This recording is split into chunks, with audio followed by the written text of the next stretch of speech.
So let's talk about conserving the environment and seeing how we can have sustainable, inclusive business in the country and what is being done about that. So there's a company that has been getting some good mileage in the last couple of weeks and months, and this is a company called Djingmakers. Djinge. The G, and then there is Jenge. Okay?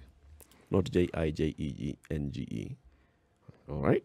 So the Djingmakers, they make this. What?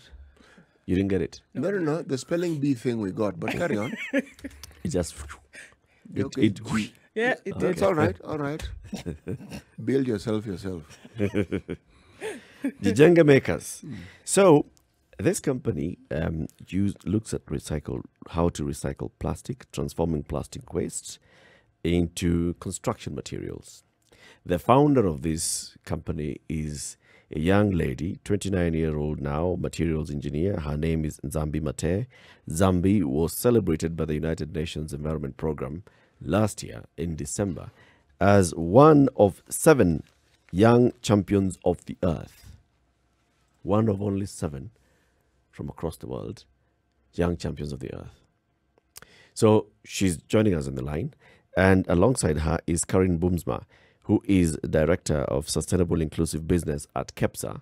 And we want to understand what, first of all, Djinge does, and then looking from the KEPSA angle in sustainable inclusive business, how we need to transform plastic waste into sustainable construction materials and what else we can do to conserve our environment. Good morning, ladies. Good morning. Hi, how are you? Very well, thank you. Welcome to the Situation Room, both of you. And we want to start with you, Nzambi Matee. First of all, congratulations for this award by the UNEP. Thank you so much. Much appreciated.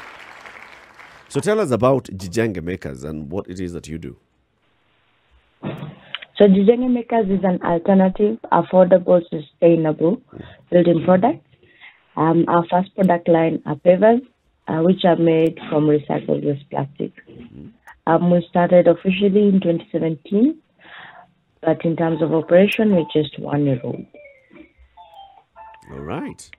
So since 2017 and up till now. Yes. From 2017 up to now, it's a series of research and development and producing the product to the market. Nzambi, could you tell us again what you said that product was, this first thing that you are making? So those are called pavers, the ones which are used in sidewalks, Right. Driveways, car parks, the stones. Okay. Yeah, those Okay. what we make. So then going through that process, so exactly what happens that then you make these pavers? What is the material that goes into making them that would then make them sustainable? So the first thing is normally the pavers are made from cement or rather concrete, Portland concrete. But our pavers, they are made with recycled waste plastic and an aggregate. The aggregate is the sand, ballast, just like the ile koroga ya kawaida. Now, instead of using cement, we use plastic. And where is all this plastic coming from? Where is all the, because obviously now we're talking about sustainable business. Where is all of this coming from? You're collecting it countrywide. You're asking people then who have this waste to bring it to you. Are there collection points? What are you doing? And how does this process then play out? So we've partnered with different stakeholders. We have what we call the post-industrial and the post-consumer.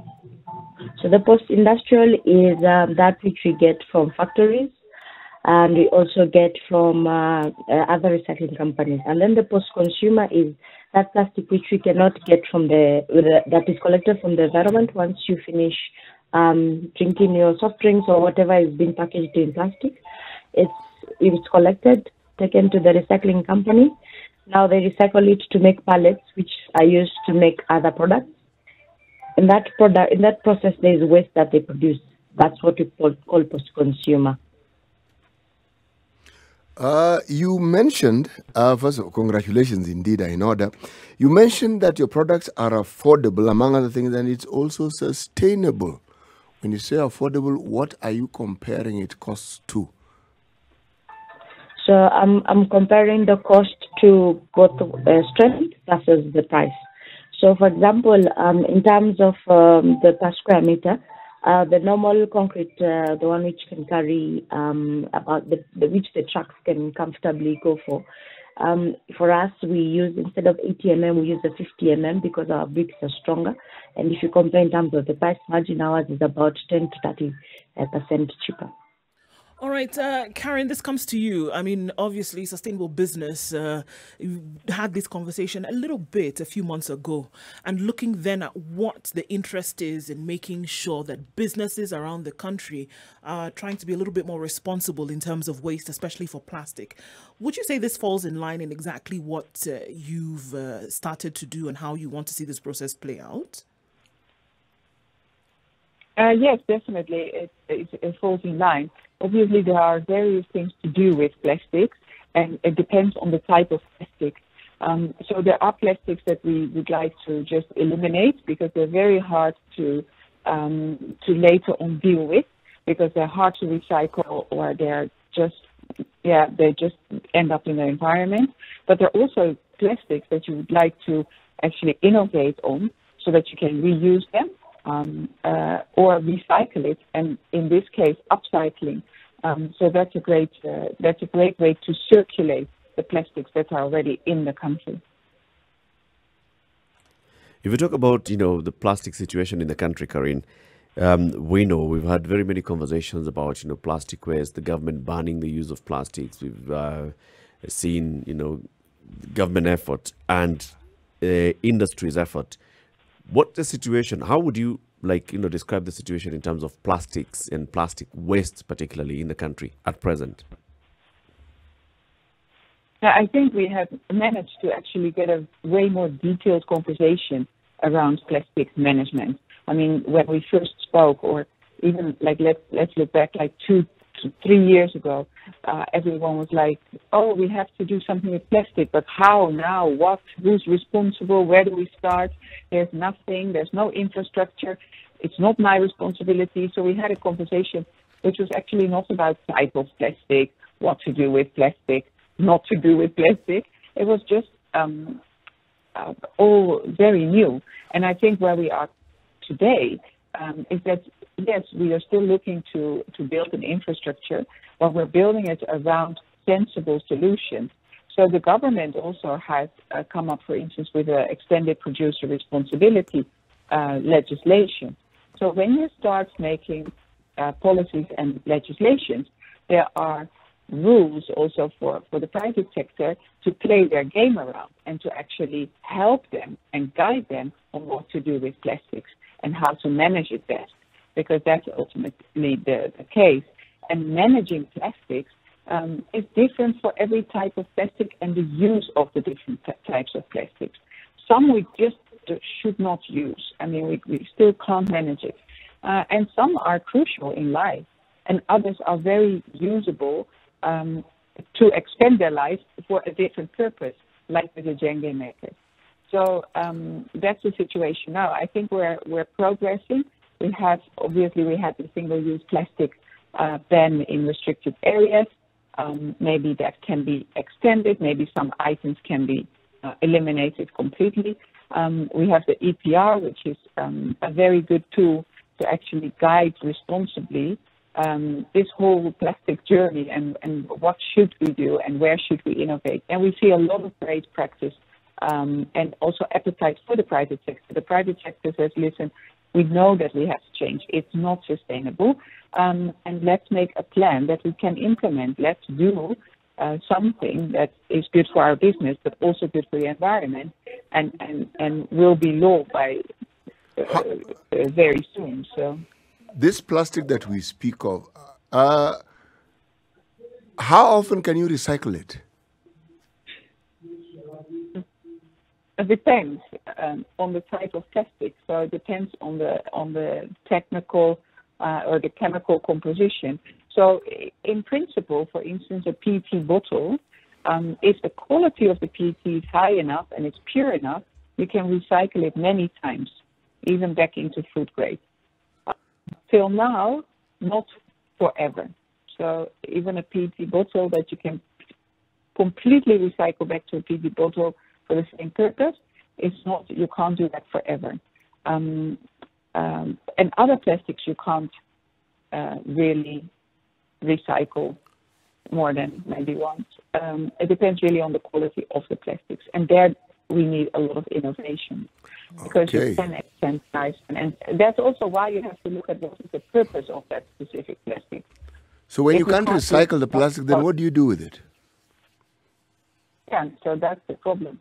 So if you can't recycle it, you have to know that this is a product that we need to manage in a different way. We can't recycle it, but we need to get rid of it. But the first question is, do we really need it?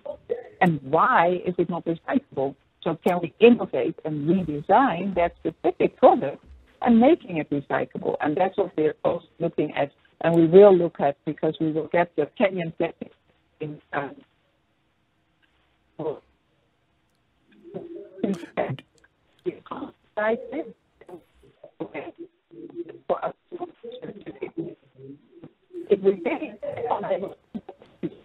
Okay, Nzambi, let me ask you this question.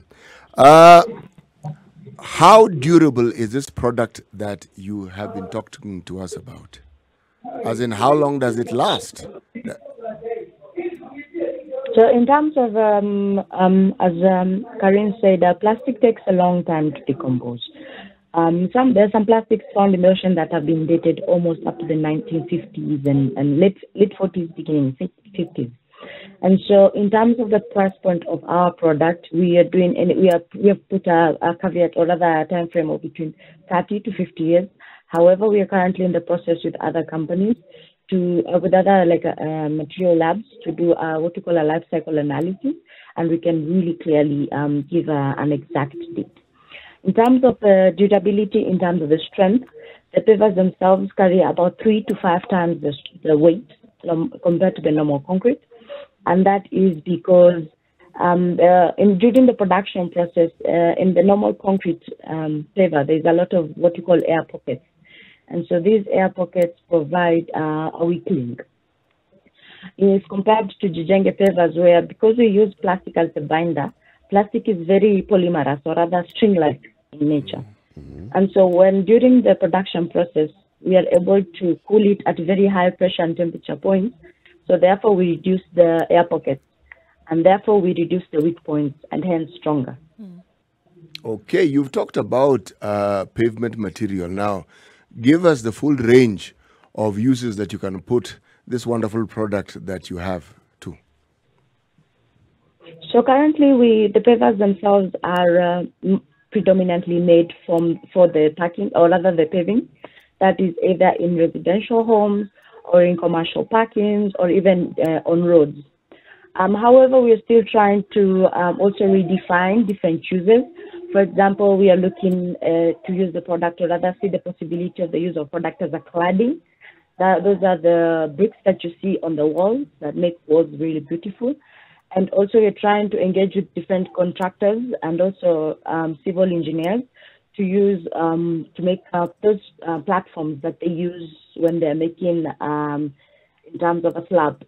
So we're still trying to redefine the possibilities in terms of. Do you see the possibilities of them being used as building material, as in building houses? Yes, that has been done already. It can be done. It's been done mostly in Colombia. Yes, there's a possibility for that. I am still trying to figure out, and me and my team are trying to figure out the viabilities, especially when you start making a wall, or rather going vertical, the dynamics change compared to horizontal. And so those are some of the things we're trying to work around, but yes, it can be done. All right.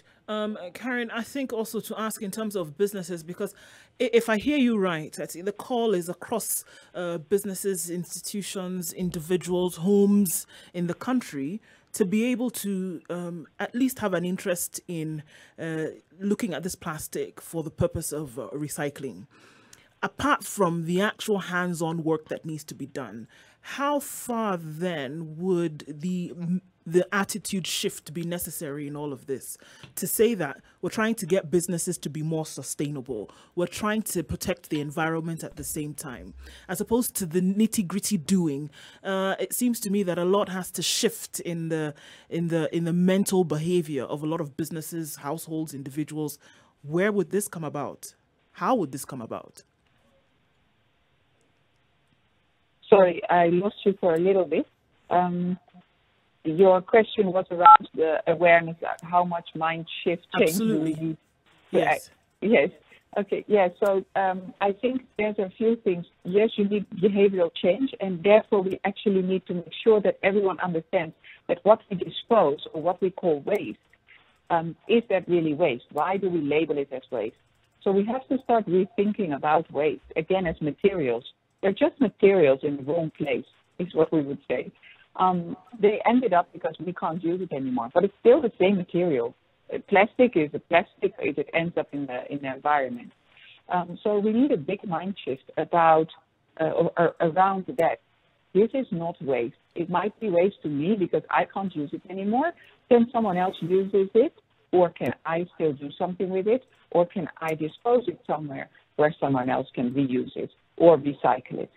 And again, that will make us aware that, it's an input. We're taking a resource, we're making something out of it, and then we throw it away. Is that really necessary? And that's the mind shifts we need. The other mind shifts we need is that we need to understand what kind of materials are we using.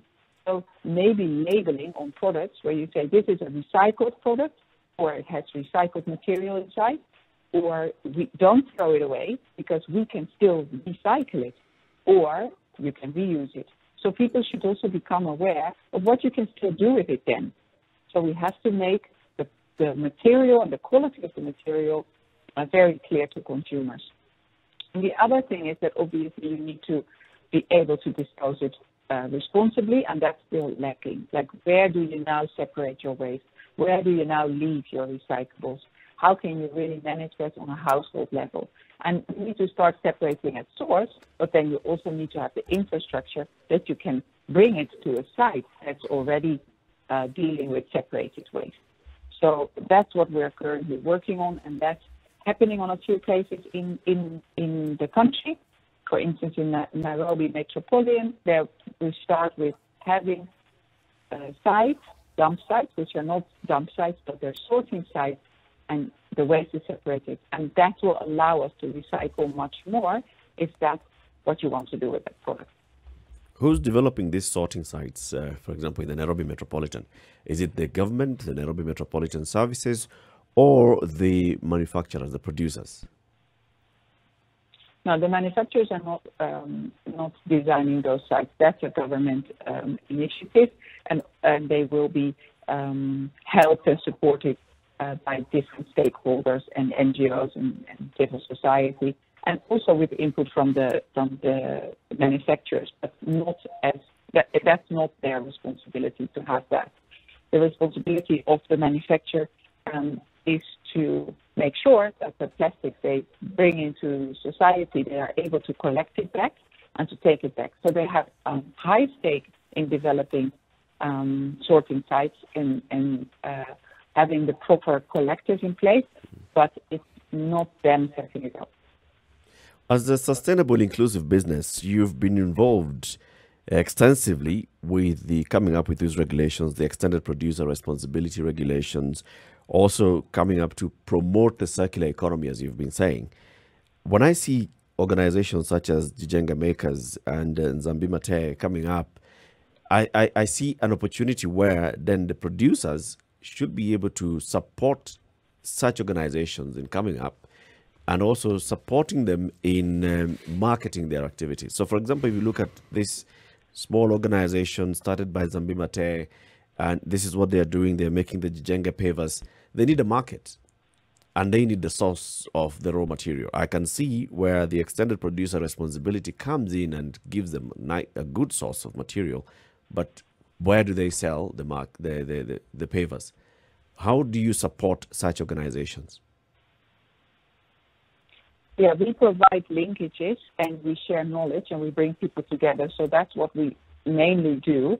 And what we also then do is why would you link up people together? What is that the value in that potential relationship?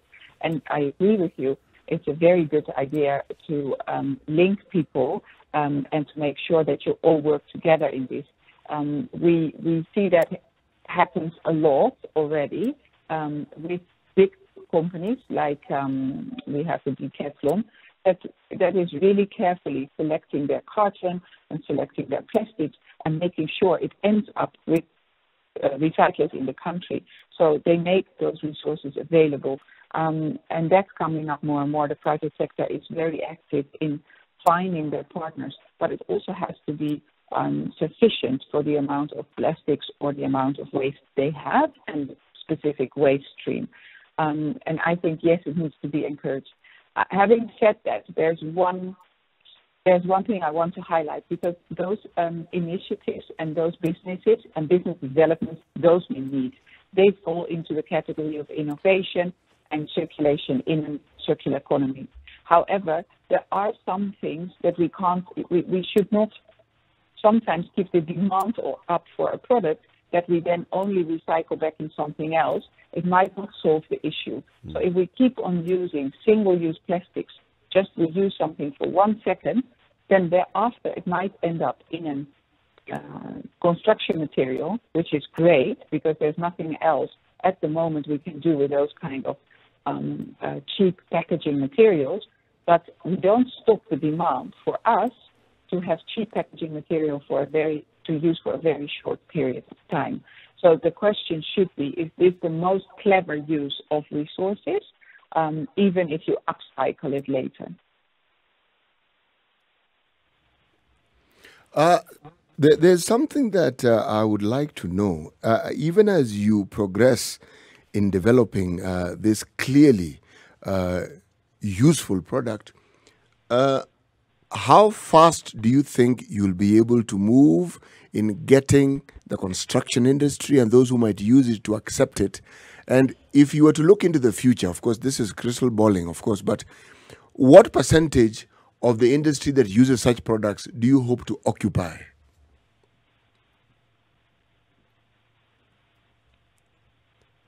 You're asking me the products. Yes, I'm asking, since you are in that business of producing a product that goes into the construction industry, already there are products that already are in use and you're providing an alternative. And I'm asking, that alternative, what percentage of the already existing market do you hope in the future to occupy? What are you aiming towards? Okay, but you're asking Djingmakers, I think, and not me. It's not my product.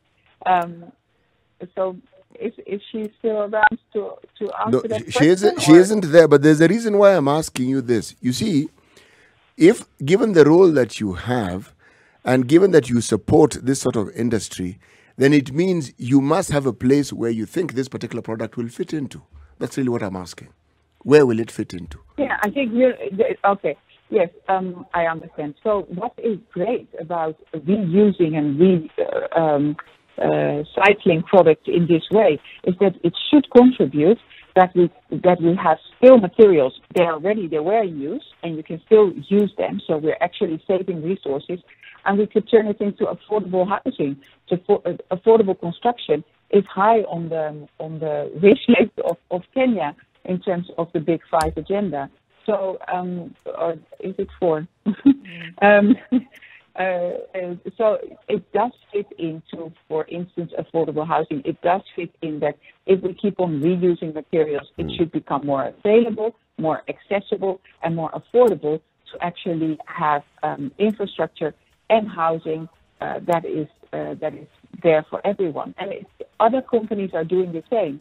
There's a lot of plastics that are very hard to reuse again or reuse for the same purposes, and they will be converted into building sheets. And that could be a solution for a lot of informal settlements, etc., to actually improve the quality of life.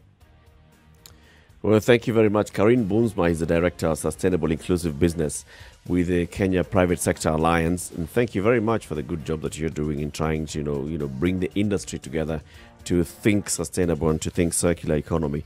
Asante sana for joining us this morning. And also thank you very much to Nzambi Matee. She's the founder of Djingmakers Limited, who are making this plastic waste and transforming them into Djinga pavers. Asante sana, ladies, and we wish you a good day. Thank you very much for having us. Thank you. Thank you.